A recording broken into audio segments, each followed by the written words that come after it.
My name's John Woods, and the only reason we're doing this video is I've got something rather unique, and it's going to take someone special to use what I've got, and I think you'll be really interested in looking at it. It's a GS powered dragster.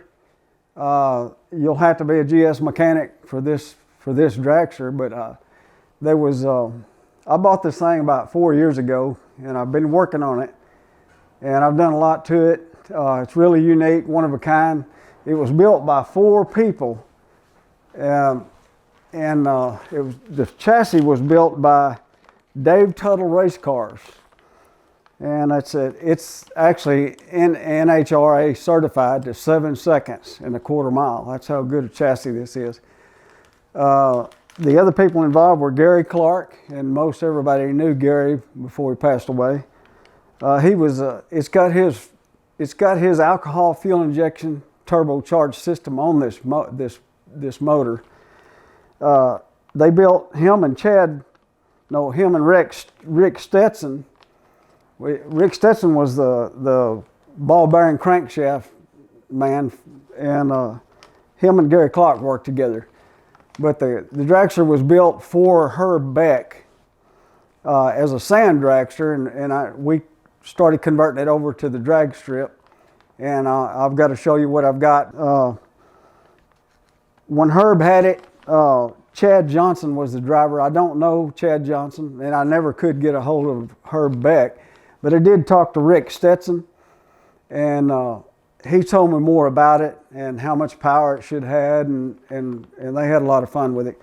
But I hate to say, but Gary Clark passed away several years back. I didn't know him personally, but everybody else knew him that's been in the racing business, motorcycle racing business. What I'd like to do is just tell you I've got all kinds of parts. I've got a lot of paperwork from the chassis builder, Tuttle, and the mechanics, all the test runs, the specifications on the motor that's in the dragster, and then I've got another spare motor right there that's never been run. But I'm going to tell you about all this as we do a walk around. When I got this dragster, the body was not finished. There's a lot of things wrong with it. Here's the deal for towing it. You just stick it in here, and it's got a long strap. The body has been painted with 2016 Ford blue. It's a beautiful paint job. My pickup's the same color. Inside this box right here is the SNETS Pro Series 2 box and the data acquisition system for the laptop and everything for making adjustments and recording runs. And I've got the laptop and all that goes with it. I've never used it, but the chassis was built by Dave Tuttle, and it is 7 seconds certified by NHRA. It's not a junior dragster. This is a real dragster. It's got all this safety equipment. The pedals are adjustable. I pulled them all the way up close enough where I could drive it, and it's still about 2 inches too far away from me. You got the fuel shut off and the disc brake lever over here. It's a 1320 GS motor, and you're going to have to be a GS mechanic or know somebody to keep this thing going because it's GS oriented. It's got Gary Clark's alcohol fuel injection. I converted it from gasoline to alcohol. It's got his fuel injection system, turbocharger. It's got I'll look here in a minute and see what kind of turbo it's got, but it's got a big turbo which is capable of 50 pounds of boost, and they ran it on 40 pounds of boost quite often. The one run I made with it, I ran at 18 pounds boost, and you can adjust that right over here with a knob. This nitrous bottle is a nitrous gas, and that's what I use to control to air up my shifter and to control the wastegate on the turbo. You can set whatever turbo boost you want with a gauge over here. It's got the clutch in it is a lockup wheel-driven lockup. It doesn't have a slider, even though I've got some slider parts for it. That's what's in it now, a lockup. It's a, let me see here. The rear axle in this thing is a Mark Williams, special built for this one dragster. It's got disc brakes on the back. The sprocket, it's got split sprockets on the back where you can change gear ratios, and I've got 3 different gear ratios for this down here. All the brackets, everything on this thing was water jet CNC'd, and it's all professional. The slicks are brand new. I just made that one rolling pass with it.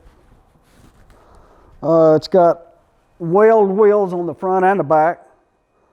The parachutes is Simpson, and you don't want to throw this thing out just for fun because it's hard to pack back.